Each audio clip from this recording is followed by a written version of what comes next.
Welcome to Everything STEAM. I'm your host, Sam Stanford. As a physicist and structural engineer with Jacobs Engineering, I've made many connections with some bright individuals who are either working, studying, or self-taught and passionate about our particular topics of discussion. This episode's title is Straight to the Point.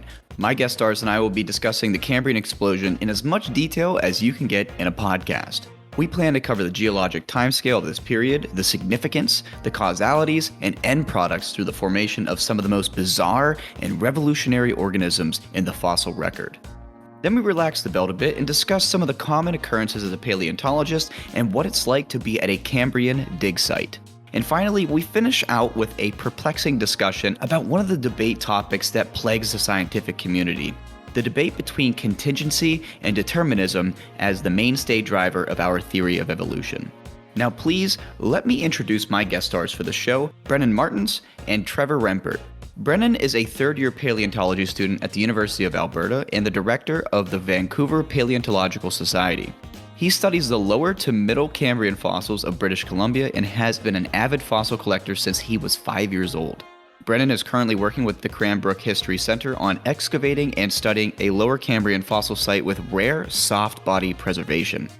Trevor is a master's student at Case Western Reserve University studying medical physiology.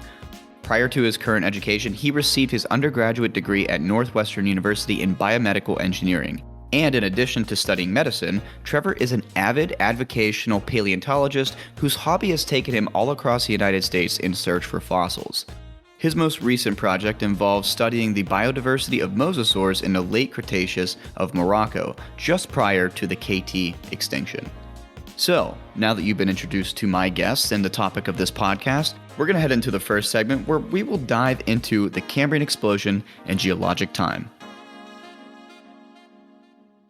Brennan, Trevor, welcome to the show. Nice to have you here. Nice to be back. Yeah, I'm glad to finally be on one of your episodes.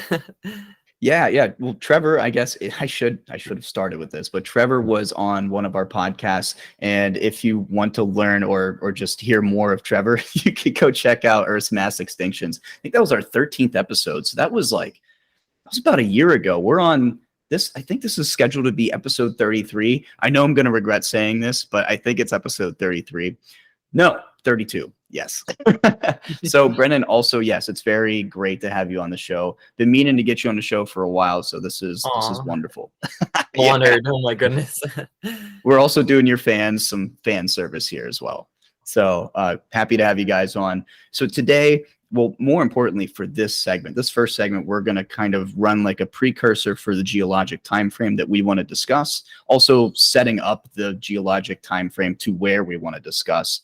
And then also maybe slightly introducing or throwing in some detail about what happened prior to the Cambrian explosion, which, I mean, obviously, if you're here and you're watching and listening, you definitely saw the title. So we're going to talk a little bit about what happened beforehand, precursor that, talk about the Cambrian explosion, and then jump into the next segment. So just before we get into the weeds of things, and I hand it over to Trevor and Brennan to do their expertise, and I just sit here as a layperson.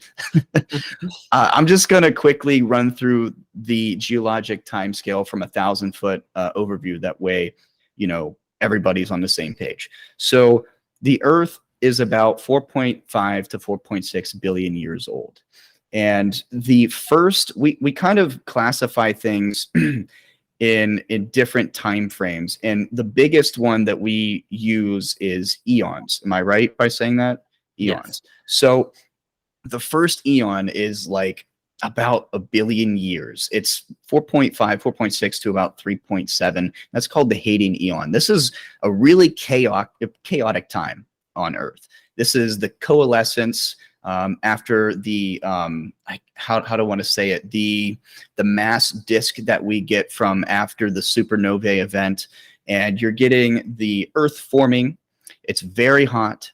It's very chaotic. You have bombardments coming in through different space bodies like asteroids, comets, etc. And then over this time period, things start to cool, and we get what we call abiogenesis, or the start of life. And this happened around the hydrothermal vents under the Earth's oceans at the time. Now, that's single-celled life. That's not multicellular. Multicellular doesn't come in for like a really long time. So it's about six, just say roughly 600 million years ago. So you have 4.6 to about 600 million years. Let's just say 4 billion years it took to get multicellular life. So that's where we are. And if you want to break that time frame up, there's 2 eons. We can go with the Archean eon and the Proterozoic eon. So that's a really big time frame. And what we're talking about here, the precursor in terms of periods, if you look at the Proterozoic, it's about like what? Not even 100 million years, right? It's not much. So I'm going to hand it off. That's what I can give you on the 1,000-foot overview. Trevor, would you like to talk about on the period scale, the Ediacaran? Yeah. Okay, so like you were saying, Earth is 4.5 billion years old, and the first 4 billion years of which is called the Pre-Cambrian, which is pre means before. So this is the time before the Cambrian. Cambrian is what we're talking about today. And during the Pre-Cambrian, life was very simple. It existed as single-celled bacteria and plankton, and multicellular life doesn't appear until very end of the Pre-Cambrian, very end of the first 4 billion years of life on Earth. And the Pre-Cambrian consists of 90% of Earth's history. This is a massive amount of time, and the period that follows it, the Cambrian, is tiny by comparison. It's only 50 million years. This small period of time, though, the Cambrian, is regarded as one of the most important in Earth's history. And it's because during this period of time, life, it goes through an explosion in diversity and radiation of form and body plan. You have small, simple organisms with very simple body plans that diversify into every major body plan that's living today, almost. All within a short period of about 20 million years, the first part of the Cambrian. So the Ediacaran, like was prefaced, is the period that is immediately prior to the Cambrian. And during the Ediacaran and some of the preceding times, the continents were arranged into a supercontinent. Supercontinents produce very strange weather patterns, and it makes it so that life on Earth can have a very hard time. So during the period immediately preceding the Ediacaran, there's a series of Snowball Earth events where glacial ice flows all the way down to the equator, and nearly the entirety of Earth is covered in ice. Life is reduced to surviving in only the small spots where light can penetrate through the ice and near hydrothermal vents deep under the water. And it's in the breakup of the supercontinent that we start to have global warming and the emergence of shallow seas. And that's where the first complex multicellular organisms start to appear. And these are called the Ediacarans, the predecessors to the Cambrians. Gotcha.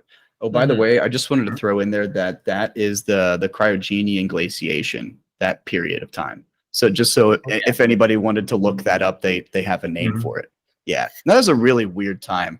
Snowball Earth, that's just so weird. You don't even like that's something out of like a sci-fi novel, but it's something that can happen and has happened multiple times, which is crazy. In that cryogenian period, it froze and unfroze and froze again and then unfroze again. And we're talking frozen like Star Wars Hoth, where just the whole thing's a giant ball of ice. Very alien looking. Yeah, and the organisms during this time, as they're getting more complex, they're taking on these forms that are very reminiscent of modern day rugs and air mattresses. So they're these sessile creatures. They don't have any eyes, or most of them don't have means of mobility. They're just sitting on the bottom, filter feeding. We also see jellies appear and sea pen-like organisms. So they got all the little bristles along their body. They're anchored into the seafloor, the sediment, and they're filter feeding with all these little finger-like projections from their bodies. So interesting. So Brennan, do do you think that it's not only just a lack of oxygen that made mobility kind of not really a thing during that time period? Was it also just a lack of like really vital nutrients, or were the nutrients there and it was just a lack of oxygen? Oh yeah, there was plenty of nutrients for these organisms. They just didn't need to get around to find the nutrients. It was so abundant that the ability to kind of suck a place dry of its natural resources wasn't really that big of a worry for these guys. So they needed to just stay where they are. They had plenty of microbial mat to feed on, and that's why a lot of them were sessile. No really need to go find out a new greater amount of food somewhere else. Talking about microbial mat, just to give a little background, that there was very little complex life on Earth at this time. So just the whole of the seafloor would be covered with different sorts of bacteria and other microbes, and they're just living along the floor of the ocean, just in a thick layer of think like mucus, just all along the surface of the seafloor. Interesting. They were just on the top. They weren't like, there was no like subsurface microbial life. It was all just on the top. And then wild. The Ediacaran organisms, which are those very simple like tube and frond shaped creatures, they would just kind of move along the surface of it, just eating the microbes. Or they were implanted into the ground, but not deep. They're just sessile. So they're planted into the ground and filter feeding. Wow. Very simple body plans, simple organisms.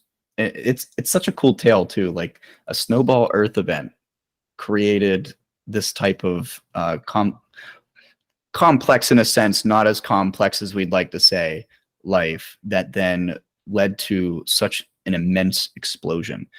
I find it that there may be also the case of this Snowball Earth with this glaciation, like retreating, like what you would normally think, this grinding effect of the sediments on top of the land surface, creating an abundance of extra nutrients in the oceans. So maybe that was also a large contributor on top of the oxygen, like I guess, an influx in oxygen. Do you know how this influx in oxygen like occurred by chance?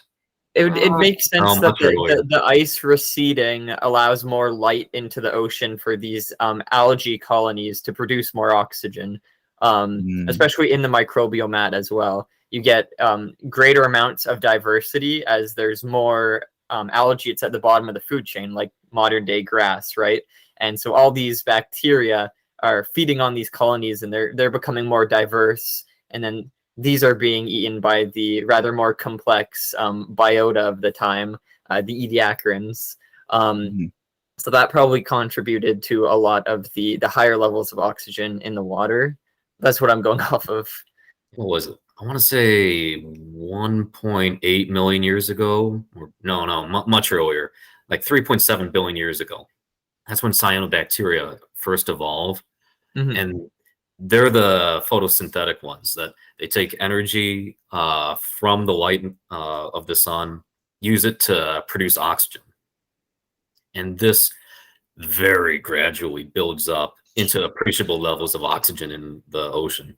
This is a process that takes billions and billions of years.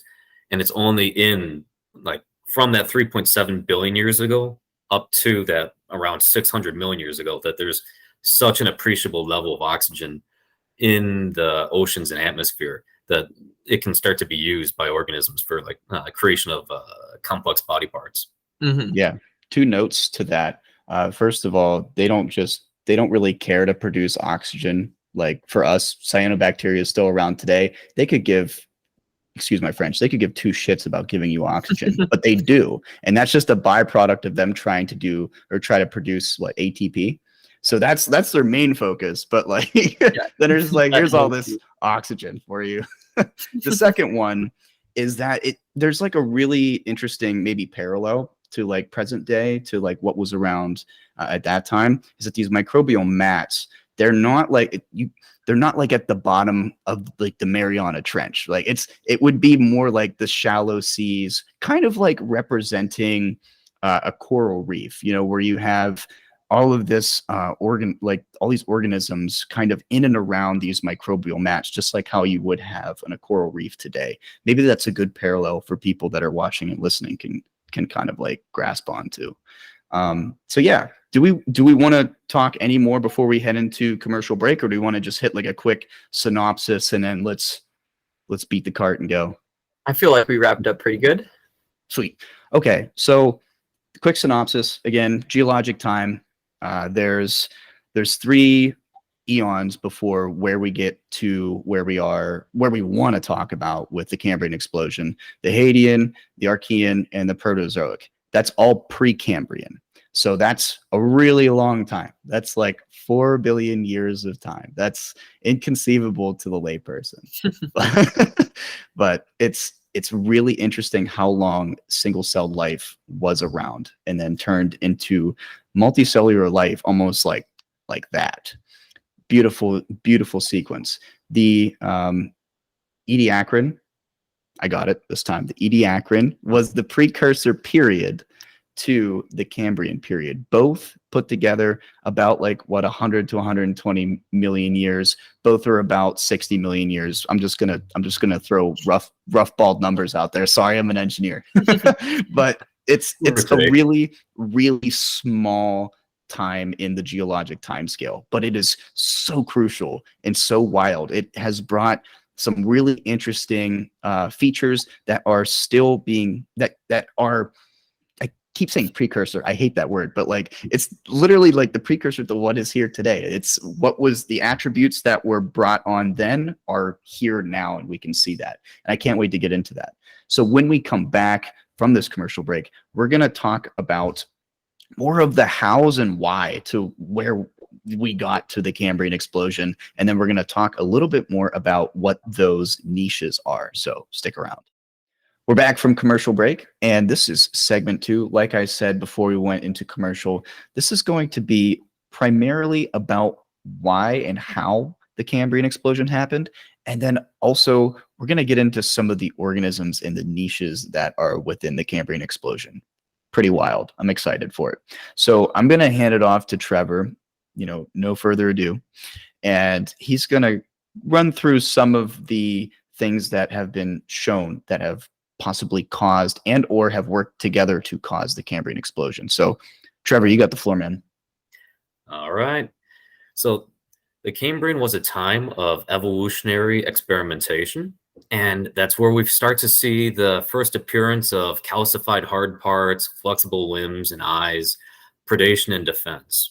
And this is different from the Ediacaran period that we were just talking about, because this is where you start to see very complex body forms start to appear. The Ediacaran ends with the destruction of the microbial mats, because in the fossil record, what you can slowly see is these mats of bacteria slowly get worn away by little worms and all these burrowing creatures. And that's the boundary for what makes Ediacaran versus Cambrian. Oh. Yeah, and we get all these hard parts suddenly appearing due to a shift in minerals within the water. So the receding ice sheets bring forth all this dissolved rock and broken up bits, sand, which delivers high amounts of different minerals into the water, where these organisms can then extract it and use it for building upon these hard parts like eye lenses or armor plating or spines or jaws. So that was definitely a big help in developing those kind of hard parts. Interesting. Brennan, I don't mean to jump back on you, but whenever Trevor was talking about these microbial mats disappearing because of burrowing organisms, 2 things kind of come to my mind. One, maybe this is quite obvious. Were they devouring these microbial mats in also cadence with, since they're burrowing, they're obviously kicking up an immense amount of sediment. Is that sediment then just kind of, it's a doubling effect, like they could possibly be devouring them, but also, you know, blocking the sun from getting to their mats. Like it's probably a doubling effect. So some of it is, yes, they're eating a little bit of the microbial mat. Most of it is just the fact that they're burrowing, they're loosening up sediment, and they're just destroying the soft substrate that they're living on, that the microbial mat was living on. And when those mats get destroyed, that's where you see all the Ediacaran organisms, which is the sessile ones, and then the ones that just kind of crawl along the seafloor, they all just go extinct. Wild. And their extinction, though, it paves the way for all the complex and bizarre creatures of the Cambrian. That's a good point. And jumping back to like whenever we met last for the Earth's mass extinctions, that's something that we made extremely prevalent, that like whenever there was a mass extinction event, and even like smaller extinction events, like the Ediacaran, they bring forth the ability to have different niches emerge, which is super exciting. So this is exactly what it is, but like on a crazy scale. Maybe on a crazy scale in my terms, maybe not in you guys' terms, but in my terms, I think it's pretty crazy. Yeah, I fully agree with that. It is mind-blowing the amount of niches that came out of this. Important to any discussion is what causes things. So what caused the Cambrian explosion? We think that there's a few factors, and these things were all happening at around the same time. Increase in oxygen level allows for more complex organisms to evolve. It allows for metabolic processes to be conducted more efficiently. They can produce better proteins and more proteins. And that's where you start getting all these weird and bizarre and wonderful body parts. You start to have increased ozone layer formation, and an increased ozone layer will help shield against UV radiation from the sun. Can't have the Earth constantly being irradiated. It's not good for life. Not at all. Yeah. The receding of the glaciers that were at the beginning of the Ediacaran, as those continue to recede, you get more and more minerals that are kicked into the ocean, and you also have just more shallow seas that are produced, which is ideal environment for life to start going through all these different evolutionary trials. Warming environment paired with glaciation, you can't be frozen ocean. And evolution of eyes, and this kind of pairs with evolutionary arms race that maybe Brennan wants to talk about, how there's a series of predator-prey relationships that form. Brennan, did you want to take this? Sure, for sure. So eyes are a pivotal moment in time when you get this new sense adapted to your body. Most of the organisms before relied on feeling and touch, and maybe even sensing chemical changes in the water. But now we get the first appearance of visual cues. These organisms can sense shadows above them. They've got these little pineals on the top of the head where they can sense this change in light. So when it's dark or when it's sunny, right? And that's why living in these shallow environments really helps. They have direct contact with the sun so that they can know if there's shadows above them or not. They can tell the difference between the two, right? But here's where they take it a step forward. So during the Cambrian period, with all this minerals in the water, trilobites, they took advantage of this beyond all other arthropods, not only for their armored bodies, but for their eyes. So they were able to coat their sensory organs, their visual sensory organs, in a layer of calcite, this crystalline structure on top of that, to allow them to see greater amounts of detail besides just shadows. And this was one of the first complex visual systems, one of the complex eyes that you can see in the fossil record. We don't know of anything else appearing earlier, but this is the earliest eye that we have. So that's kind of how they adapted that. And then slowly throughout the Cambrian, other organisms evolved these lenses and eye caps in all sorts of different groups, not just arthropods. Okay, so we've talked about what has caused the Cambrian explosion on like a really good surface level, just so the layperson can understand. The next portion that we wanted to cover was these sites, these major Cambrian sites. So Brennan, do you have some insight on where these sites are and how like important they were? For sure. So stepping back into the future, or I guess the present, we now get to see these fossil sites. Now, these are some of my favorite aspects of the field because you get to actually go out and find these organisms. But Cambrian sites are a little bit rare. You got to understand that the Earth is constantly moving. Tectonic plates are shifting and recycling. So a lot of fossil sites and a lot of these layers of rock are lost forever. They're destroyed. They're weathered away. So fossil sites in general are quite rare in comparison to their original yield, right? So there's little spots around the world. The major areas of Cambrian rock are exposed in China, North America, and Australia. And very, very few have soft-bodied material. Trilobites are some of the most common fossils from all these sites because they have a different body structure than most of the organisms of the Cambrian. They've got calcitic bodies. So their armor is able to withstand a lot of the fossilization process. So bacteria that would eat away at most soft parts would not be able to eat that big chunky armor there, right? So trilobites are very common. Most, if not all, Cambrian sites have them, but it's the soft-bodied organisms that dominate the Cambrian besides the trilobites that we don't see a lot of in most Cambrian fossil sites. That's because the sand needs to be very fine to preserve these details, and these organisms need to die in an environment where there's little oxygen, so bacteria can't eat away at their soft parts.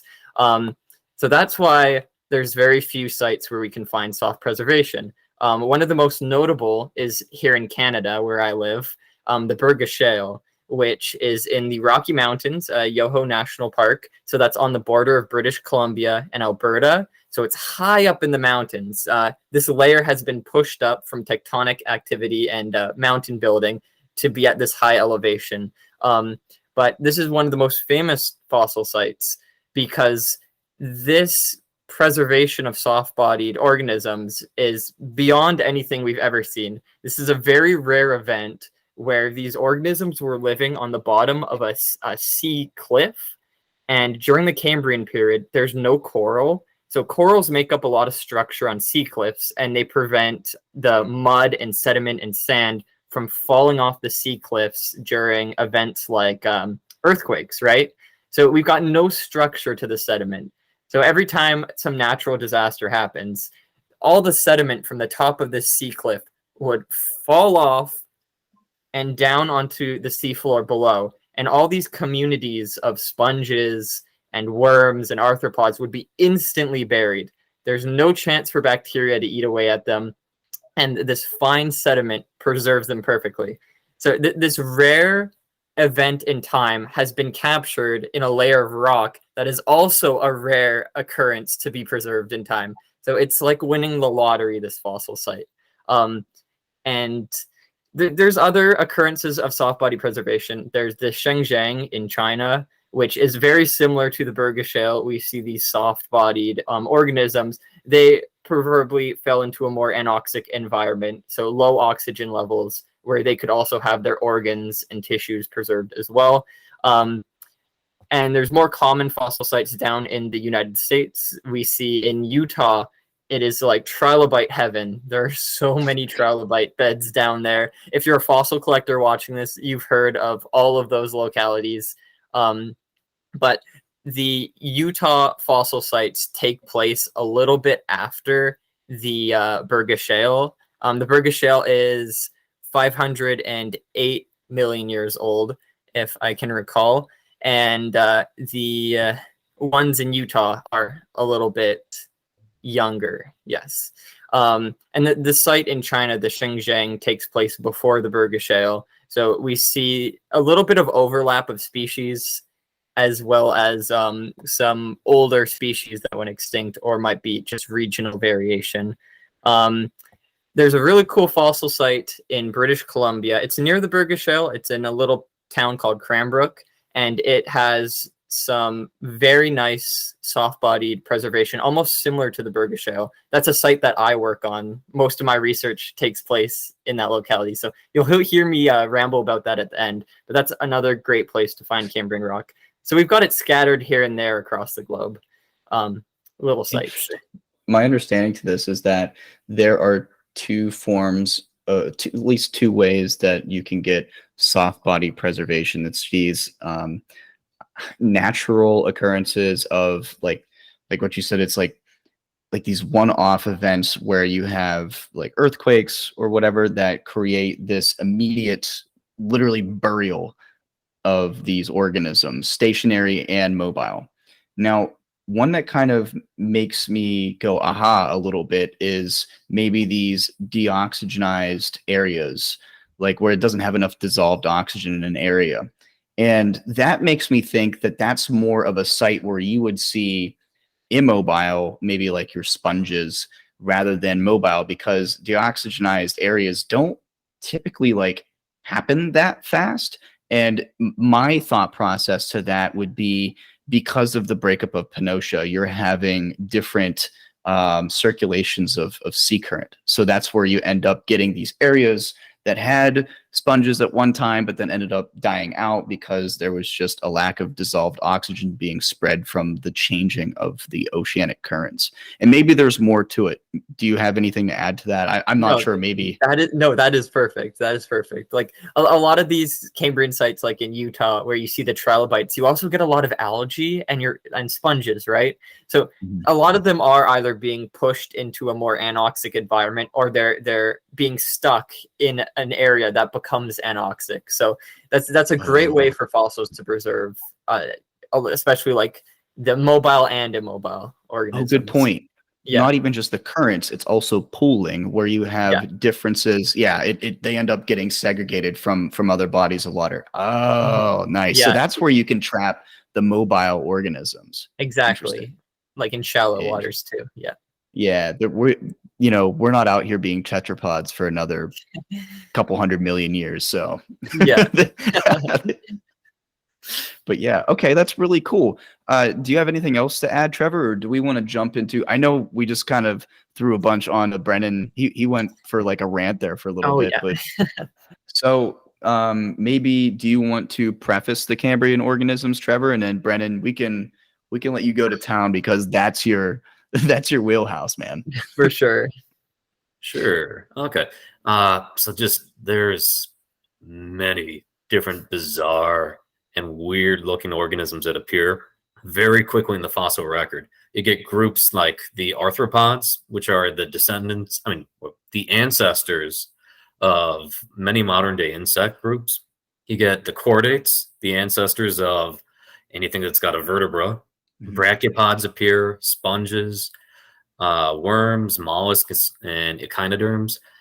And I think Brennan, you get to explain them all. Oh man, how exciting. Yeah, no, it is insane how many of these phylums appear during this time. Just the radiation of diversity, and all of these major groups lead into what we see today. All of them. They all start here, right? So there's so many bizarre organisms. I mean, every single Cambrian organism, maybe not the algae, kind of represents what we see today, but the rest of them, they're so diverse, and it's such a niche area to look into. It's hard to know all of these bizarre forms, but I'm going to try and crunch as many cool ones, all of my favorites and maybe some fan favorites as well, into this segment. So forgive me if I go a bit too fast. I'll try and slow down on the descriptions for sure. But we'll start off with arthropods. So these guys led into our modern day crabs, crustaceans, insects, stuff like that. But during this time, they were some of the largest predators in the ocean, and they dominated the seafloor and the below the seafloor, as well as the ocean itself. So they took every niche they could and ran with it. Going with the largest predators, most of them were within the group Dinocarids. So terrible claws. Dinosaur means terrible lizard. Dinocarid means terrible claw. And these guys live up to their name. They've got these big, massive claws you see behind me here. For those on video, Nomlocaris, this was one of the largest predators of the Burgess and the Cambrian period. And they had a claw, kind of reminiscent of a shrimp body. So when this fossil was first discovered, it was detached from the head, and it was originally thought to be the body of a shrimp, but we now know it connects to a much larger organism. So Anomalocaris had complex eyes, very similar to modern-day dragonflies, so they could see the world around them in a more binocular view. They also came equipped with a very large mouth at the bottom of the head. It's kind of like a jellyfish shape. Again, another fossil we misidentified in the early ages. The mouth can detach from the head just like the claws. So a lot of these organisms, when they die, their bodies fall apart, and you find these separate pieces of body. And since most Cambrian creatures are so bizarre, it's hard to determine what they are. It was assumed that these body parts were separate organisms, but they all connect to one big guy. They also have these dorsal plates that they use for motion. So they also breathe with them. Their gills line the underside of these plates that line the body, and they paddle them up and down to swim. Nomlocaris also had these tail fans on the back for steering, similar to a boat. So it would have been a predator that would have taken advantage of its mobility. It could have swam after prey and attacked them, or fed on the bottom on rather immobile prey. It has been found to eat soft-bodied organisms and trilobites, so it wasn't too picky with its meals. Did they last through like the Cambrian, or is that something that kind of fell off? It's a sad story. They fell off hard. So after the Cambrian period, these guys became filter feeding whales, basically, in their environment. They went from being the top predator to some oversized vacuum cleaner for plankton, right? And there's nothing wrong with that, but they lost their status at top of the food chain. And then eventually after that, they got completely replaced by other organisms, mostly fish and sea scorpions and cephalopods. They remind me of a Swiss Army knife, or like the quote unquote jack of all trades, master of nothing. Yeah. They just Exactly. That mouth can pop open a trilobite. Those claws can grab anything. It was a crazy apex predator. Absolutely crazy. At the that first time, apex predator. The first apex predator. There you go. Good point. We're diving right into another fan favorite. This one's a personal favorite of mine, Opabinia. So this guy, again, I've got a little stuffy of it. It had some of the most bizarre features of any Cambrian organism. It was an absolute oddball, and most people love it for them. So it had 5 eyes on its head, one of which is at the top, 2 on the sides, 2 on the front. So the eyes on the front are similar to a predator's eyes, right? Forward facing, it can see what it's chasing down, kind of like a bird of prey, right? And the 2 on the sides are for detecting predators or competition coming from the sides. So this guy was tiny. Keep in mind, most vergishale organisms are a couple millimeters long. So this guy was about 100 millimeters long. Very, very small. So it would have had to keep a lookout for larger predators like Anomalocaris. Hence why it also has an eye on the top of its head where it can sense the shadows above it and dart for cover, right? So all of these eyes played a role in its protection or feeding. Also, its head was fixed to its body, so it could not look around. So those helped it out a lot. You just like casually said that that's only 100 millimeters long. My ape brain was like, dude, these things are massive. I didn't even I thought they were like bigger than that. No, they're that small. They're tiny. 90% of the Burgishale's fauna is a couple millimeters in length. They are small as heck. Yeah. Okay, I guess that makes sense because there wasn't still that much like oxygen like floating around. Okay, so let me pull myself back and get scientific. I was like, I'm thinking like these things are, a decent size, but no. Yeah, it's around the size of a cat, right? It's like a meter long, roughly. Oh. Yeah. Oh, So okay. it's they're huge. Well, compared to yeah. everything else. The filter feeders that it evolved into got a little bit larger. Okay. Interesting. Yeah, Two I guess meters. we didn't establish like a sense of scale. It's kind of hard, and I'm just like when you pull out of course, you pull out like a stuffed organism here, and I'm like, oh, it's about that big. Cool. And you're like, yeah, it's 100 millimeters. Oh, that's small. Kind of a letdown. Yeah. Darn. No, I'm sorry. Continue. Had to. No worries. Yeah. The other type of bizarre adaptation is this weird trunk, kind of like an elephant's trunk, but it ends in a set of jaws. So it has these projections from the jaws that are kind of like teeth. They're these little barbs that can clamp onto soft organisms swimming in the water, and it can use its trunk to move the food to the bottom of the mouth. So underneath, kind of like an Anomalocaris, it has this little round mouth where it can suck in food. How is it going to get that food to the mouth? It's got a handy little trunk. So that was its major adaptation. And unfortunately, after the Cambrian period, we don't see anything like it appear ever again. It is lost to time. And it's pretty sad because this guy is an absolutely adorable little critter, right? I know bilateral symmetry is so important, but like, what if we had 5 eyes? Like, just spitballing here. That'd be awesome. It's not too far off. Spiders have like 8 eyes, right? So we still kind of have a few things with them. That's fair. That's fair. I'm sorry. Lizards and snakes, they also have like a 3rd eye, right? Or a pineal organ. It's a little scale at the top of their head that can detect light. I wouldn't call it an eye. Hey, but that's on the level of Cambrian. Okay. Pretty cool adaptation, if you ask me. It'd be kind of like us having a freckle right here that would help us out. Oh man, that would be sick. Nice. Okay, another cool thing to have, a shell on our back. So a lot of these early arthropods, they kind of stole clams and mollusks thought process. They're like, hey, what if we develop a kind of bivalved shell on our back for protection? So a lot of the groups during the Cambrian started having this kind of heart-shaped piece of armor fully connected to their back for protection. And a lot of these guys, they're called the phyllocarids.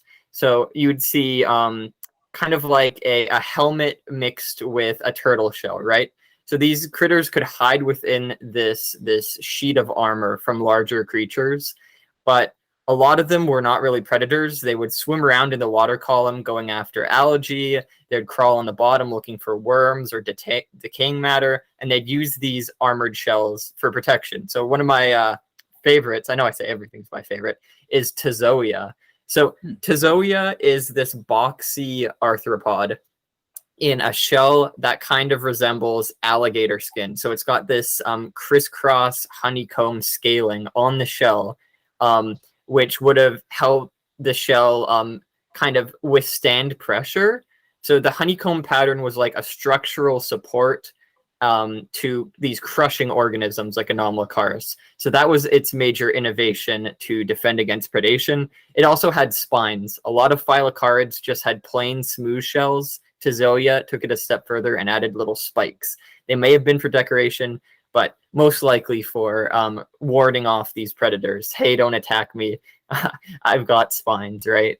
So they were very common during the Cambrian. You can find them in lots of fossil sites as well, as their carapace did preserve quite well. Another arthropod, one of the most famous and most common of this time, trilobites. They got so diverse so fast compared to every other Cambrian arthropod. And that was partially due to their stronger armor, I mean. Right. Yeah. Well, they were an army. They were in the mass. They bred like crazy. The amount of eggs they laid was immense. And it also helped out to a lot of the mutations that led to new body plans and new armor and spines and stuff. But trilobites definitely dominated the ocean floor. They took niches of eating algae, being the main food source for a lot of these bigger animals, as well as being predators to smaller organisms like worms. So they would kind of crawl under the sediment into burrows and grab these worms, these smaller worms, right? And they were also able to swim as well for the most part. And they had these whip-like tentacles on their heads that they could use to feel the world around them. They also some had a pair on their booty, which is called a pterygium. That's the final segment on the body. So trilobites get their name, trilobite, 3 segments. So the head, the cephalon, the body, and then the pterygium, the butt end. So that's all trilobites had those for the most part. Oh, wasn't there like 20-some thousand species Absolutely, listed? it's insane. Yeah, that's through the whole after the Cambrian and beyond to the Permian. That is just the immense amount of diversity. They kind of fell off in the last 2 time periods, the Carboniferous and the Permian, but they were definitely really diverse end of Cambrian and throughout the Silurian and Ordovician. That's when they got all the crazy headgear, right? The big spines and the curly spikes and stuff. But in the Cambrian, they were relatively simple. That's like, what, 200-some million years, though? Like, that's accomplishments. Yeah. 20-some thousand species, 200 million years. Man.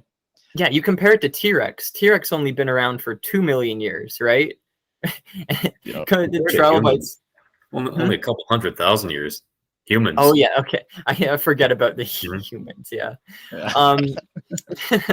relatively like insignificant in the grand scheme of things. Yeah. So trilobites took on those weird forms. There's tiny blind ones, so they didn't need the light at all. They lived in deeper, darker waters, so they'd feed on anything that fell into the darker waters and was decaying. So they were the bottom feeders, right? If you find those tiny trilobites, the blind ones, you know that the environment was a lot deeper, deep water, because you'd see more of the tiny trilobites and less algae or large predators, right? And then there's some other odd arthropods that I'm quickly going to go on to. Sure. There's a group called Leoncolia. So it's similar to a trilobite. It's got an armored body, but it has these whips, these tentacles that stick out the front of its body, a bunch of them. And it did not have eyes. It would have used these whip-like tentacles to feel the sediment and dig for small organisms like worms.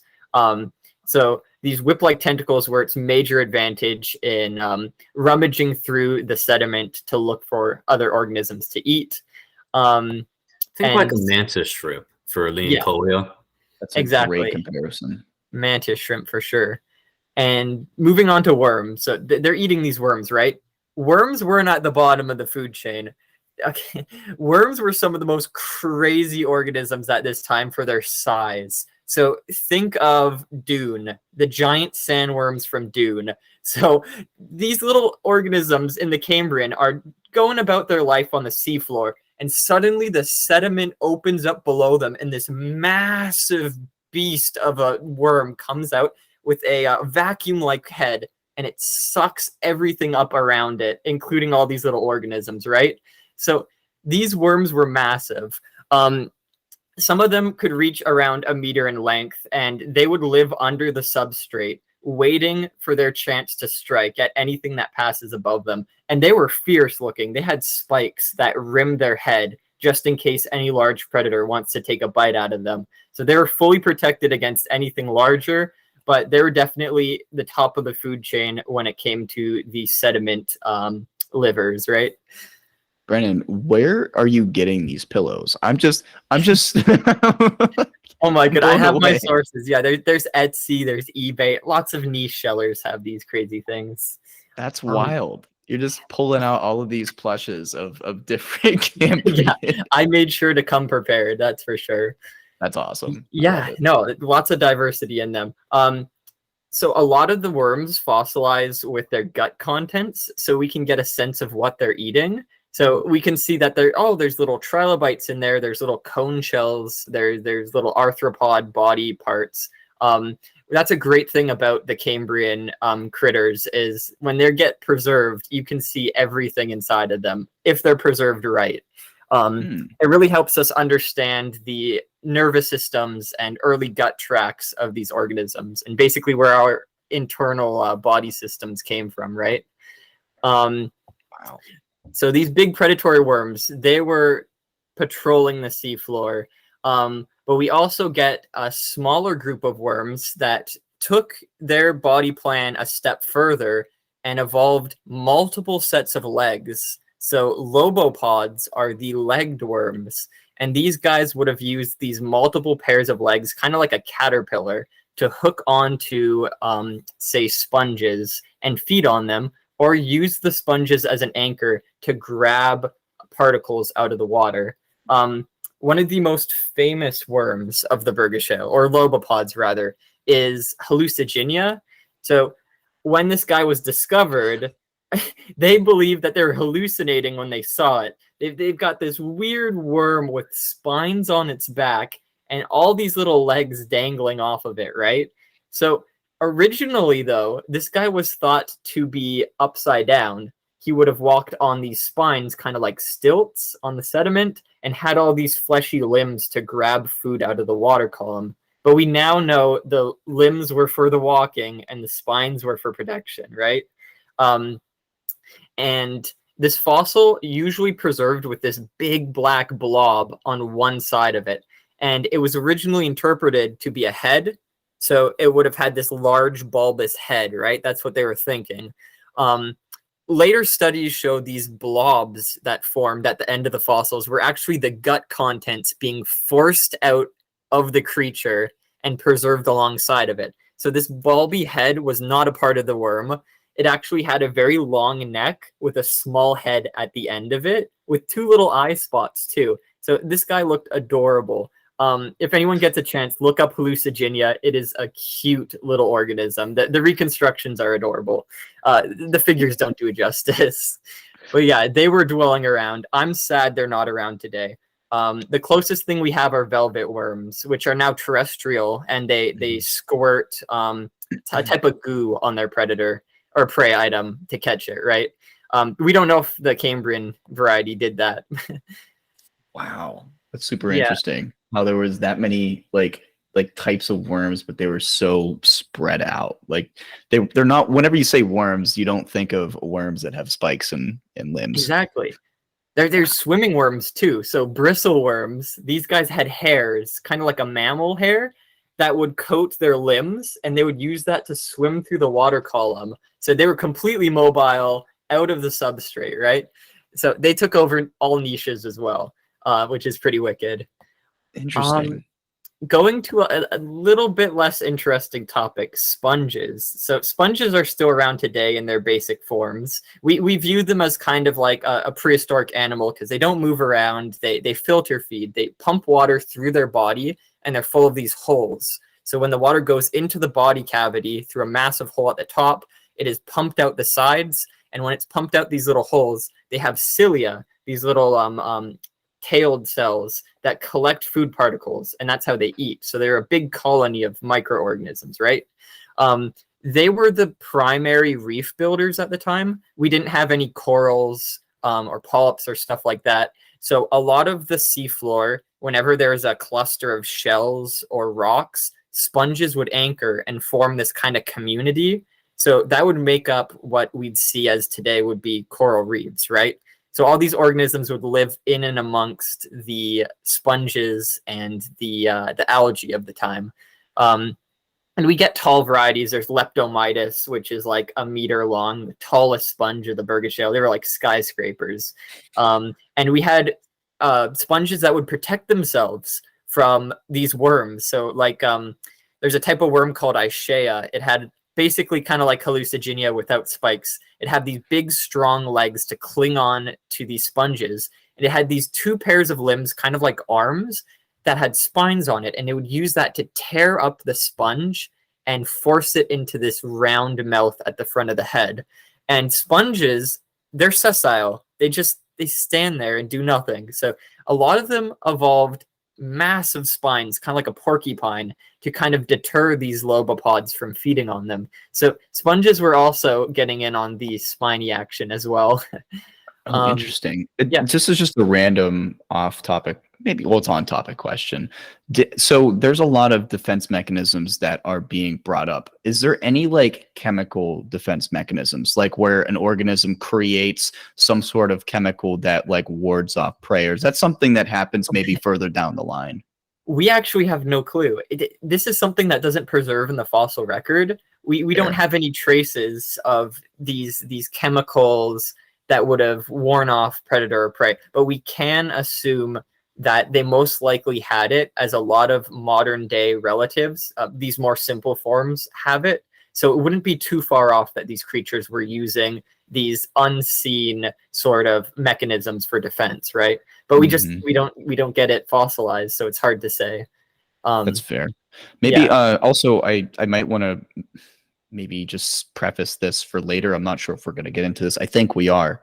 Is that you've kind of made this claim a couple times now that like this like sponges are still alive and thriving today, whereas some other beings fell off or fell short.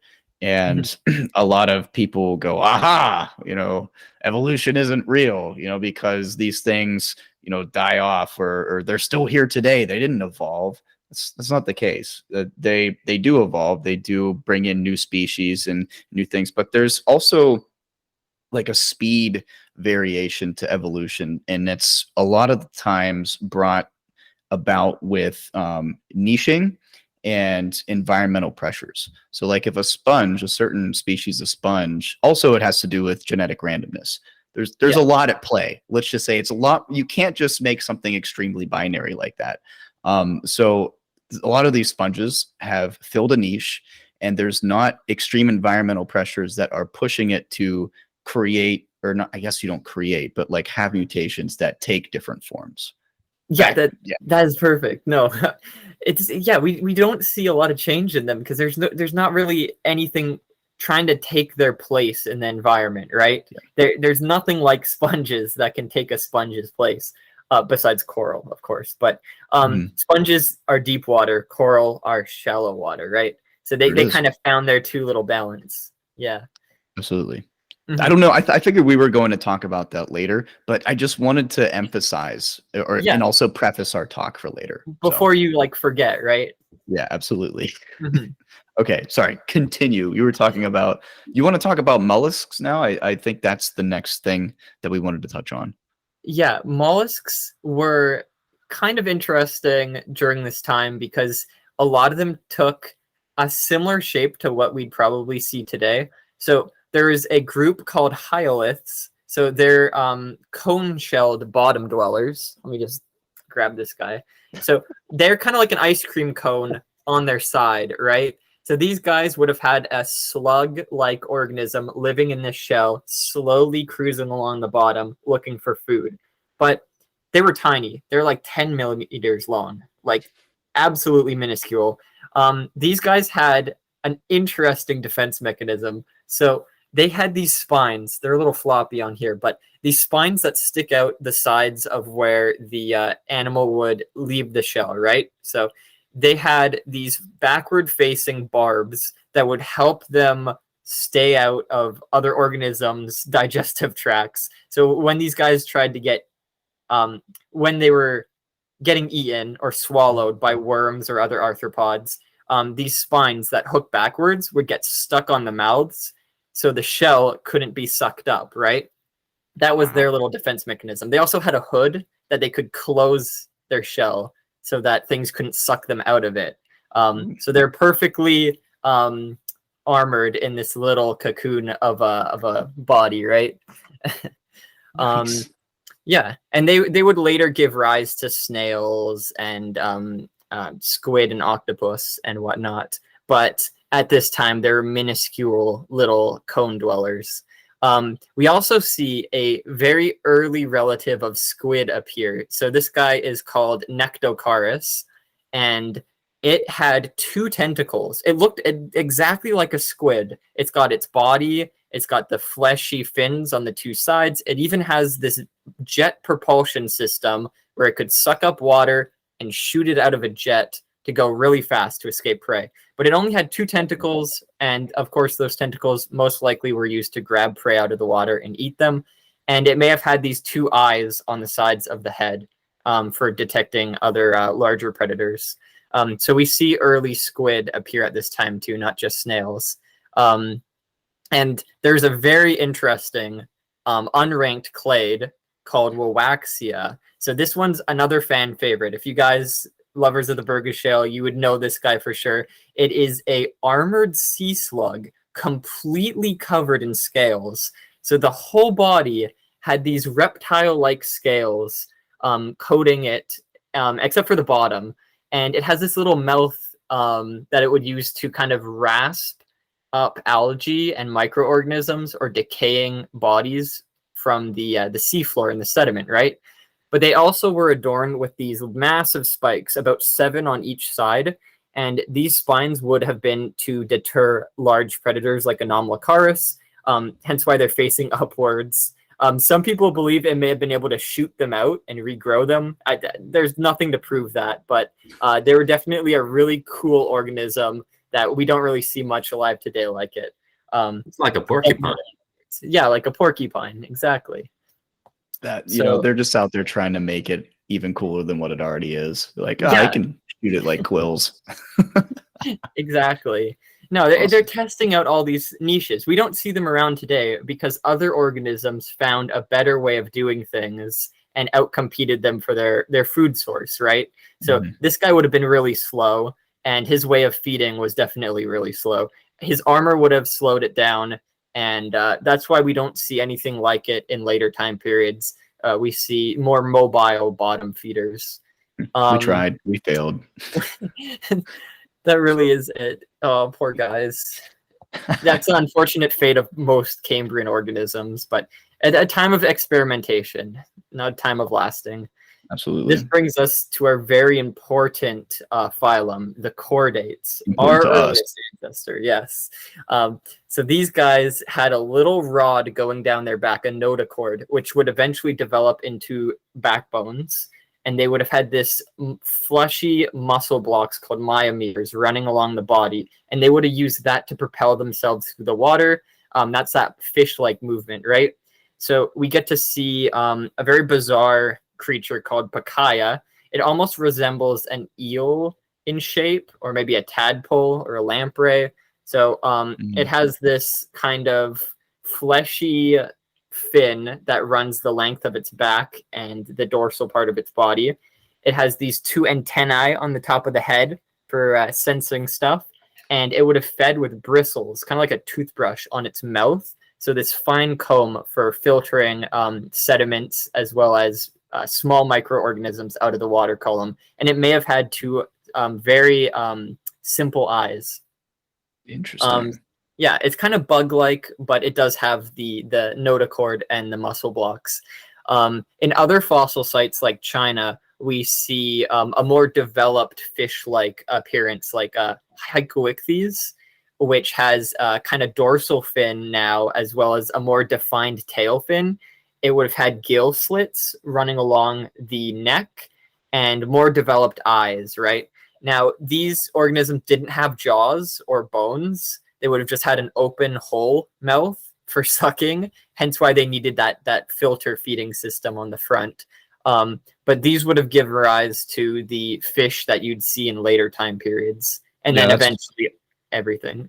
It's a good point. Jaws don't come around till after is it in the Silurian, or is it even closer to the Devonian? Yeah, lower Ordovician. Well, Ordovician is when we get those armored fishes. They really dominated, but in between the Ordovician and Devonian, yeah, because you get like early sharks and stuff, right? Yeah, good point. Good point. Yeah. Okay, interesting. There's too much to remember, and I am not in this field. Apologies. Yeah. No worries. It is so much to take in. It's like every group at once, where most people study like dinosaurs or a certain group like brachiopods or sponges. If you study the Cambrian, you've got to know it all. Oh man. Now, a more boring group. We'll quickly go over this. Brachiopods. So during this time, we didn't have clams and other bivalves. They haven't appeared till later. Bivalves actually ripped off brachiopods in their feeding strategy. So brachiopods have two shells similar to clams, but they have a different way of filter feeding. Instead of having a tube that sucks in sediment, they have this lophophore. It's a filter feeding organ that's kind of like an arm with all these little bristles, and they would wave that around, kind of like barnacles, Oh, yeah. right? Mm-hmm. They filter feed like barnacles. And brachiopods made up most of the sessile hard-bodied organisms, so they would attach to rocks, they would attach to sponges, they would just be sitting flat on the ocean floor. They had all sorts of body shapes to prevent them from sinking into the sediment or help them anchor in to rocks and sponges. And the dead shells would have made for great anchors for sponges, as well as being recycled for more calcium in the water for trilobites to build their armor, right? So we'd get more coarse grain sand from the breaking up of these brachiopod shells over time, and less fine grain sands. And then echinoderms also appeared. So the relatives of starfish and sea urchins and crinoids. And the earliest crinoids, the Eocrinoidea, so dawn crinoids, appeared at this time. So they were free-floating organisms called Golgia. It kind of looks like a kite with a bunch of tendrils floating off the back. And they would have used these tendrils kind of like jellyfish arms to grab food. But this was completely armored. It had these big plates surrounding its body for protection. And eventually they would anchor to the seafloor and become modern-day sea lilies we see today, filter feeding with those arms. So they appeared, not that diverse, though. Interesting. And, yeah. We move on to the final group, miscellaneous and unknown. Things we have no clue what they are. Still unknown to this day. So an interesting one, this would have been a competitor to sponges. It is called Chancellera. So it looks exactly like a sponge. It is this sessile dome-shaped organism. And it's covered in spikes, but these spikes aren't the sclerites or these skeletons that would build up a sponge. They're actually plates that are on the external part of this organism. So the organism is all fleshy, and it covers itself in trident-shaped armor plating. And these little armor plates would have protected it from the worms that feed on sponges. But it doesn't have pores in its body. It can't pump water into its body and out the sides. It can only pump from the hole on the top, in and out. So this is probably why this organism went extinct. It's not as efficient as sponges, where it can pump and then the water can go out in the same pump, where it has to suck in and pump back out, suck in and pump back out. So it failed to exist outside of the Cambrian. So it definitely got outcompeted by sponges. But it's interesting, we could have got an entirely different organism filling that niche, right? Yeah. They were requiring way too much energy to do that. Exactly. Yeah. And they're very cactus-like too. We've got a very bizarre critter, which is my personal favorite. I'm a little bit biased to this guy because it's found at one of my local fossil sites. So this guy's called Bosworthia. I call it the squiggle monster. If you play Pokemon, it looks like the one called Tangela. It's this mess of like pasta-like strands, right? So whenever you find it, it kind of looks like a ball of yarn that's got unraveled. So this may have been a type of algae. All these pasta-like strands connect to a single central bulb, and it would have just flown in the water current, probably anchored down with the bulb. But it's a bizarre organism. We don't really know a lot about it yet. I want to study it a bit more for sure. And the final oddball that we'll be talking about is actually a duo, a pair of organisms that we now know are kind of either symbiotic or one in the same. So Margaridia and Oecia. So originally, Margaridia is this long, tall algae-like structure, like a frond of algae, kind of like seaweed, right? And it's common. It's all over the fossil sites in Utah and all over the place in the Burgess Shale. And it obviously anchors to the seafloor, but that's all that's really known about it. And there's this early worm-like organism, this hemichordate, that is found in concession with these fronds. They're kind of like inside of them. So originally it was thought these worms may have been living like on the algae, but we now know that Margaritia is actually a tube constructed by the worm as kind of like a condo to live in. So it would have been above the seafloor, and these worms would have been just moving around in these tubes, kind of like an inverted burrow, right? It's absolutely bizarre structure, but yeah, that's what we kind of drawn the conclusion of these two critters being one and the same. That's wild. Yeah. No, I can't even wrap my head around that one. No, yeah, there's nothing really like it today.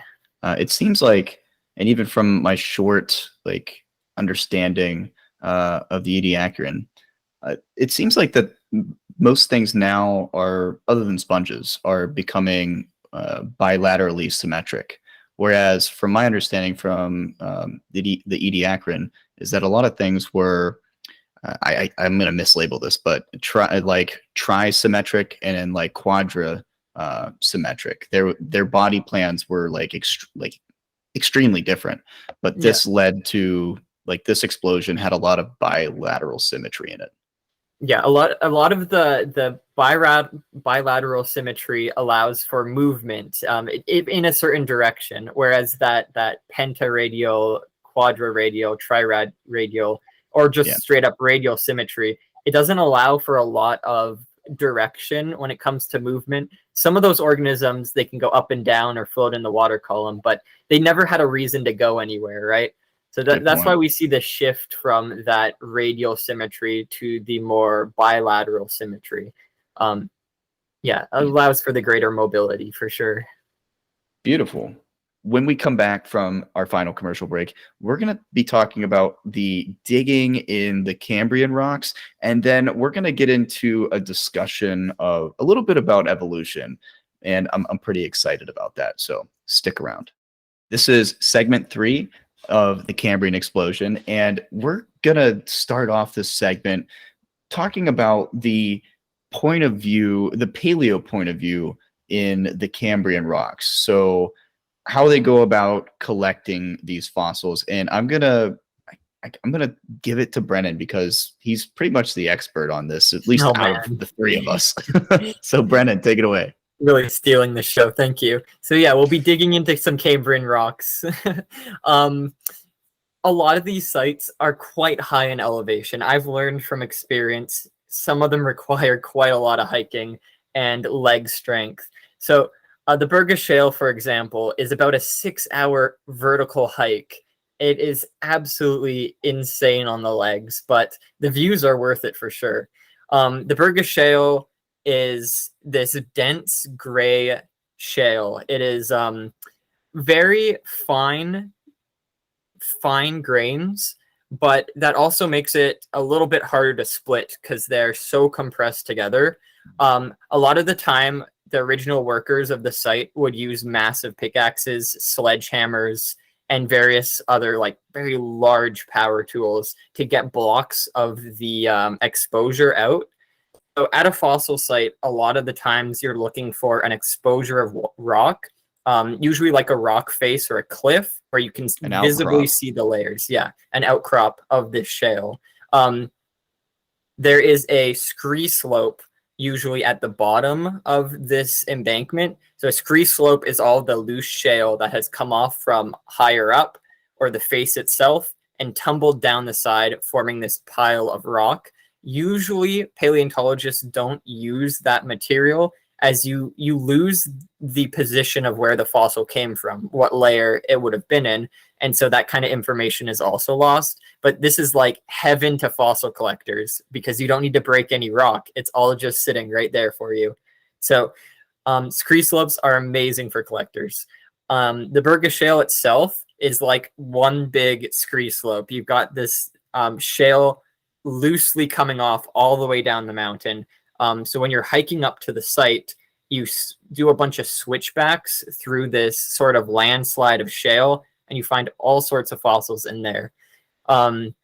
So that's the Burgess Shale sort of preservation. You've got this kind of high elevation exposure of rock, and then a lot of loose shale down below, full and rich of this fossil material. It's also, like I mentioned, gray. So a lot of the time you'll be getting like this dark contrast with the fossil. It's kind of like a lighter gray in a sense, and then the fossil itself usually comes out as this dark black or dark gray stain on the rock. So it makes it a little easier to see the body parts. Now, gray on gray or black on gray is a little bit more difficult than what you see in China, because China has its Cambrian rock preserved in this very yellow, this fine beige sort of sediment. So you get the dark fossil on a rather light background. This one's a claw from one of those big dinocarids. You can see the spike there and the gripping appendage, but you can't really see it well here, but a lot of the internal workings are preserved. I've got a fossil that I got from an old collection that has a nervous system, eyeballs, and a gut tract preserved on very fine detail on this lighter rock. So the Shenzhen site in China is one of the better locations if you want to study the internal workings of these organisms. And the sediment is a lot softer, so it doesn't require big power tools to really chip away at this stuff. That is most likely due to the sediment being really, really fine, almost chalk-like, right? So that's a little bit more easier to fossil hunt at, but both the Shenzhen and the Burgess Shale are protected fossil sites. They're in national parks. Of course, they're protected because the fossils there are some of the most extraordinary and important to science. But you can do hikes out to the Burgess Shale to see the fossils on your own. I don't know about the Shenzhen. And those two are the most important because of their preservation. But you get, yes. Sorry, I didn't mean to cut you off. No worries. I figured this would be like an afterthought. So you're saying that they're all like really high in elevation? There's none that are like low elevation at all? And that strikes me. I mean, that makes sense, right? Because you're thinking of like the push-pull of geologic formations. It would make sense that these preservations would be the ones, facing the push to go up to higher elevations. Because if not, it would have sunk back into the mantle at some point in time. Exactly. And there were obviously other portions of that, but they just, felt the wrath of the pool, sadly. It's so unfortunate. Yeah. And they're at the bottom of the stratigraphic map, right? So they're the lowest kind of portion of rock. So usually they got to be pushed up very high to get exposed. But there are some lower elevation ones. I think the ones in Utah are not on top of mountains. They're more like little hills in the desert. Yeah. Okay. Most Cambrian I was going to say the name of the formation is the House Range Mountains. Okay. So it is mountains. So they are in mountains, but yeah. Well, lower. I was referring to the Dig site. The what formation is that? It's House Range and yeah, that's also House Range. So relative to the mountains, lower compared to Burgess. Oh yeah, true. I guess, and then like compared to the water level, right? Yeah, I'm not thinking of overall elevation too. I got you. The trilobite that Sam has, the one that you've got, that's from the Anti-Atlas Mountains region in Morocco, which that's another high elevation mountain. He's Ordovician, right? Yeah, I think so. Yeah. I love how you guys can tell that. See, I'm sticking to my profession. Oh my goodness. What is it? That's Calamini, I think. Flexa Calamini. Yeah. Flexi. Well, there you go. Aw. They're some of the most charismatic trilobites. There's a type of beauty in them for sure. When I was a kid, when I hunted in the House Range, I haven't been back since, which is kind of unfortunate. But even as a kid, they send you out with this big sledgehammer, right? So you get a chisel, like your normal everyday chisel, but you get this big little boxy sledgehammer, and you gotta hit the chisel multiple times to get the shale loose, and then you pull the shale out, and then you've got to split the shale. So you wedge the chisel in between a crack in the rock that's hopefully there, or a split in the shale, and you crack it open, and you kind of open it like a book, and you hope there's a trilobite or something inside. And if not, you might have to whack another 20, 30, 50 rocks until you find something good. So it's all like on luck, right? Or chance. So you could be outside in the heat all day whacking and not find anything, or find something spectacular. The stark contrast between a heavy sledgehammer and the amount of brute force it takes to open these things, and just the fine, delicate preservation. Oh, and sometimes that chisel slips and scrapes it up, and you're like, shoot. Oh, no. Yeah, you can lose some great specimens. So I guess maybe this might be a dumb question, but also might be a question based on finance rather than actual science. So is there any like available technologies that can help you with just like, say you get like that book of whatever sandstone, mudstone, whatever it may be, shale from your dig site? Could you then use some sort of scanning technology that gives you kind of a readout that, hey, there might be something in here because I'm getting feedback that's different from of which you would be sending a signal through like a regular mudstone or sandstone? Oh, that would be kind of cool. It would save you the effort. Yeah. Okay. It's very expensive though. It's nowhere near something like collectors can afford. But they've got this scanner that usually paleontologists put like T-Rex skulls through, right? Or a skull that's half in the rock, and they want to know how much of the skull is still there. But Trevor and I were discussing this prior, but they're super pricey, unfortunately. A lot of the collectors, they've got this one technique. So if you've got the book of shale, right? If you want to know something's inside of it, a lot of the time you look for a larger, a more wider gap in the shale. Most times you can see individual shale layers, but one of them will be a little bit thicker because of the organism that got preserved inside. The minerals of the organism kind of spread out inside that layer and push it apart a little bit more than usual. That's why when you whack it on the side, most of the time that layer with the fossil is the one to split opposed to any other layer, which kind of helps a bit more. If it wasn't like that and was completely random, it'd be even harder to find a fossil in the layers. But luckily, yeah, the layer with the fossil is a tad bit more loose than the rest. So that's a big help. I think it's hard to expedite the process, but if you really want to do it, instead of like fancy scanners and so on, you just go get like 200 people, bring them to the site, tell them, hey, here's a hammer, go at it. Yeah, by numbers, sheer numbers, you'll find something. Oof. Can't afford people to do that though. Either way. That segues into the last part. So the fossil site that I work with in Cranbrook is very similar to the Burgess Shale. It's got like the gray rock, but it's a lot more dense because it's a lower stratigraphic section of the Cambrian. It's about 513 or 15 million years old. And the site, the rock there is so dense, you can't even work it with a normal sledge or pick. It has to be a massive pickaxe or just an abysmally sized sledgehammer. The ROM team used a jackhammer and a rock saw to cut it. That's how dense the rock was. So it is really hard to work with. I'm applying for a grant to get a backhoe to dig it up, but I'm looking for volunteers. So I'm going to the local museum and saying, hey guys, I need as many people as you can supply for this. It's not only is there a lot of rock to go through, it is really dense. So a lot of times you do need that sheer number of people to work a site for research or for collecting. So that's kind of what I have to face. Didn't you bring Emmett and your parents along with? Oh, yeah. My family likes to support my outings, so I've got them to help me. But they don't last long. They'll go out there. You don't need to pay them.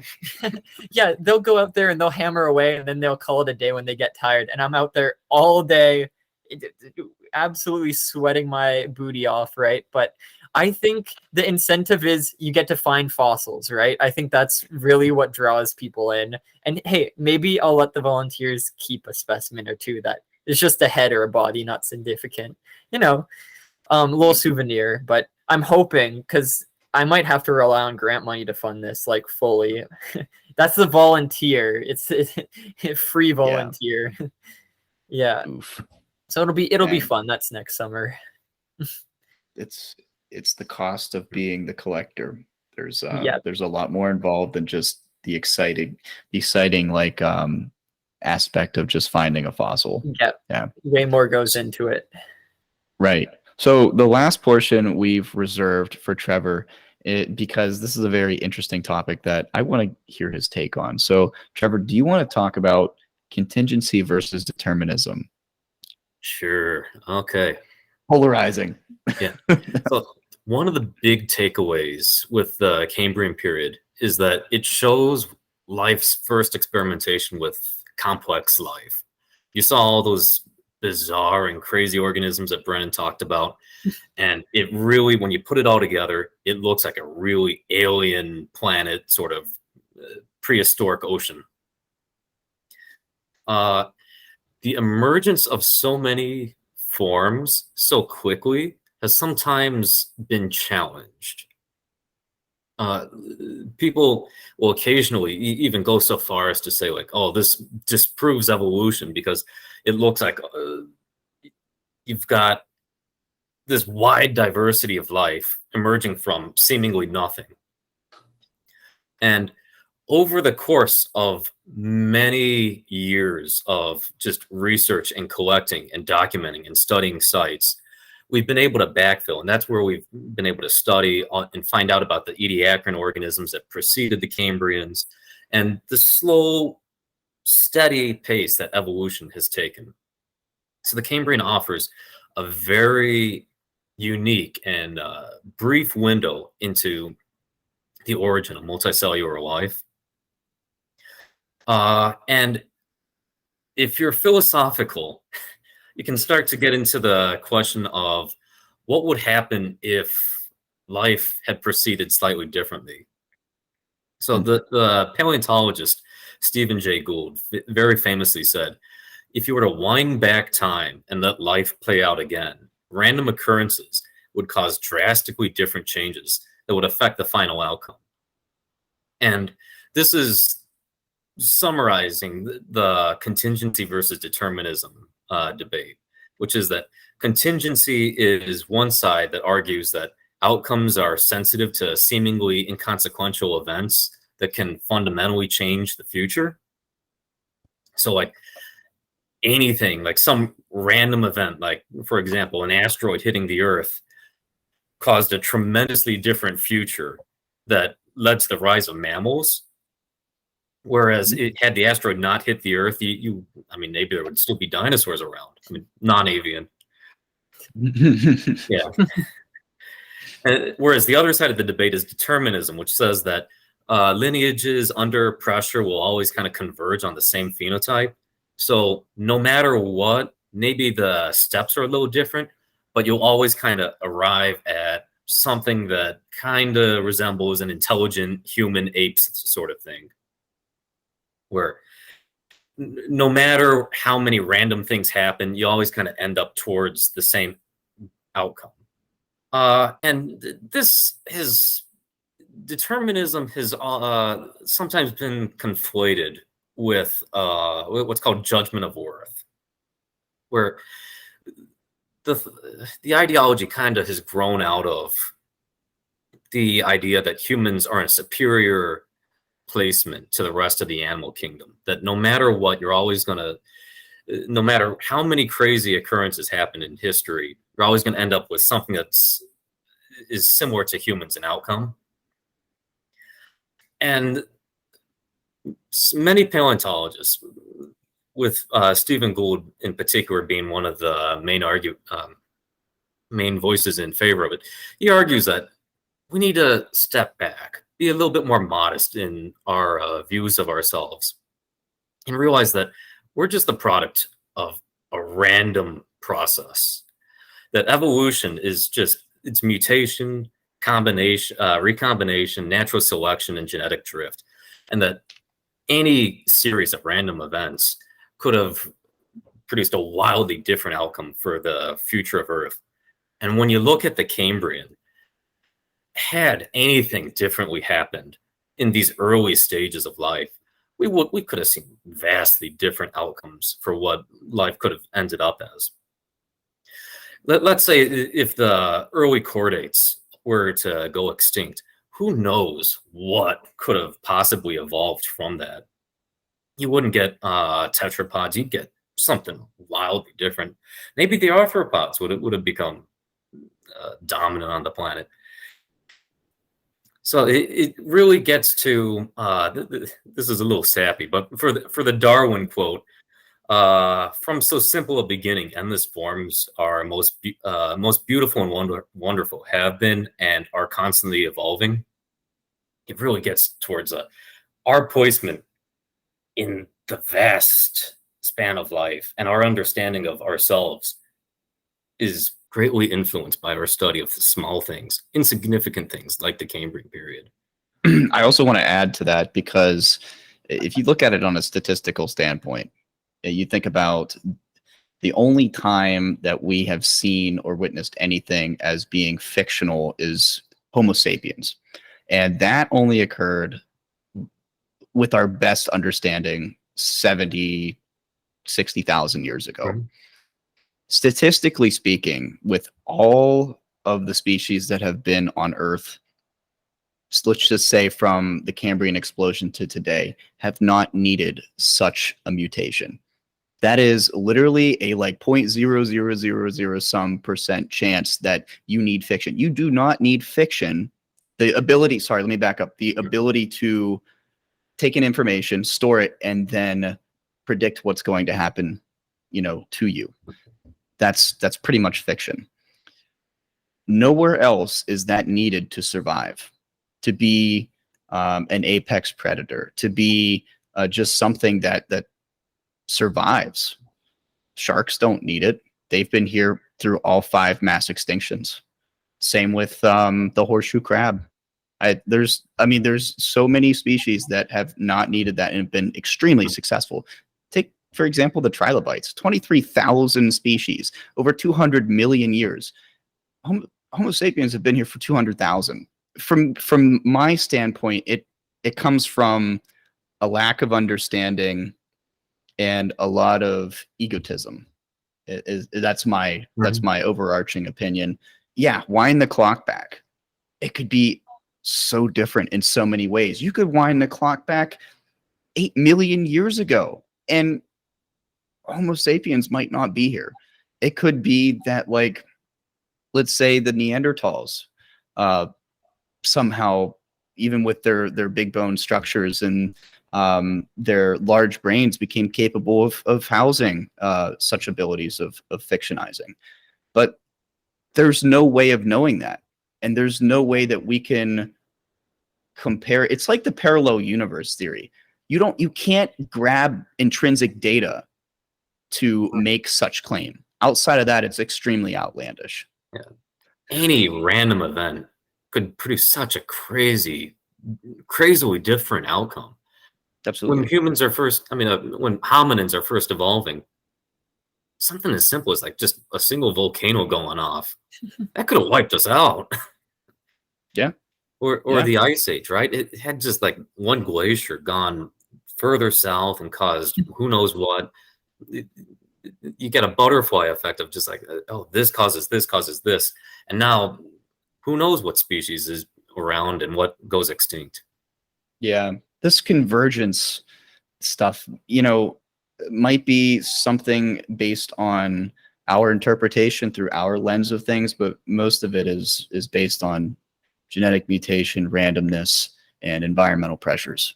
that's truly it. And that's honestly, that's beautiful enough. We don't need to add to it. I think it's way more cool to have like randomness or a chaos theory to how things evolve. I think that's way better explanation. Sorry, Brennan, you've been extremely silent. What do you got? No, I love listening to it. You guys, this is like mind blowing, and you're going to a new level of thought here. It's incredible. It's like we are so insignificant in the grand scheme of things because we're living at the current, right? Everything that happens now determines the future, and the future is not written yet. Anything can appear, anything could happen, right? But like you said, taking yourself back to a point in time and changing anything, like a disease spreading, or like Trevor said, a glacier moving too far, you see greatly different things. And I think there's a lot of fun in that, the randomness of what could have been, right? Or the kind of wonder of what's out there that we haven't found yet, right? I think that definitely plays a big part into science itself. Wonder and the thought of it, right? I mean, like you said, it could be a cosmic event, it could be a geologic event, it could be a virus, it could be an overarching bacteria, it could be just so many different things, which is awesome. I mean, okay, I do say it is cool that we have the ability to create fiction to say, wow, what could it have been? Yeah. Let's picture that. But at the same time, fiction just isn't necessary. But it's here, and we're living it. I love it. Well, guys, do you have anything else that you want to say before we wrap things up? We've been at this for a long time. Oh my goodness, it's just that good. No, I think we summarized everything pretty well. I agree. Yeah, I think we covered everything. Yep, fit it all. Well, we covered everything for a podcast. Yeah. This is a research paper.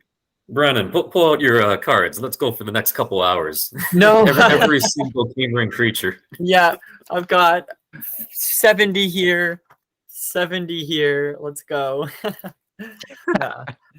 But just as a quick synopsis before we run out of here, in way overarching, I can't begin to, summarize everything like I want to, but the Cambrian explosion is, of course, a random event that happened through environmental triggers that is such a small, and it's a significant but also insignificant like amount of time in the overarching time frame, the geologic time frame of Earth. 4.5 billion years. What's happening here is 50 to 60 million, and it brought rise to the vertebrates, which ended up somehow coming to us somehow. It's beautiful. There's a lot of amazing things to be studied, and there's just so much beauty in it, to be honest with you. All of the niches, the creatures that were there, what died out, what stayed, and what led up to it, which is really cool. So not really a rise and fall of soft bodies, but like what it could have been if, certain things. And contingency versus determinism is something that is unfortunately still widely debated. But but guys, I really appreciate you being on the podcast. This has been great. Brennan, it's been awesome just getting to talk to you a little bit more. And Trevor, has always been fun. So thank you both. Aww. Thank you to the both of you. Yeah, thanks for having us. And I'll have you again soon. Yeah. So excited for that. Oh my goodness. Absolutely. All right, guys. We're going to log off here. Thanks again. That is all for this episode of Everything STEAM. I just wanted to take a quick second and thank Trevor and Brennan for taking their time to share their knowledge about the Cambrian explosion. If you love paleontology, fun facts, and cool fossils, I recommend you give Trevor and Brennan a follow like I did on Instagram. The links to do so will be on our website, everythingsteam.org. Just head to the episodes tab, click on the episodes page, and there you will find what you're after. I would also love to mention my amazing team for their collective efforts to make the show happen. This podcast was edited by Ariel Piermont, marketed by Courtney Page, QC by Panupit Eriksit, and our episode art was manifested by Gabrielle Edmiston. After the episode, give our podcast a rating and review on whatever platform you get your podcasts on. We're always looking for feedback, and the rating would greatly help us out in the fight against the algorithms. Lastly, Be sure to check us out on all the socials for podcast news, upcoming episodes, and fun Steam content. Just search Everything Steam on Instagram, TikTok, Facebook, and Reddit to join in on that fun. Once again, thank you for listening to Everything Steam. I am your host, Sam Stanford, and as always, stay curious.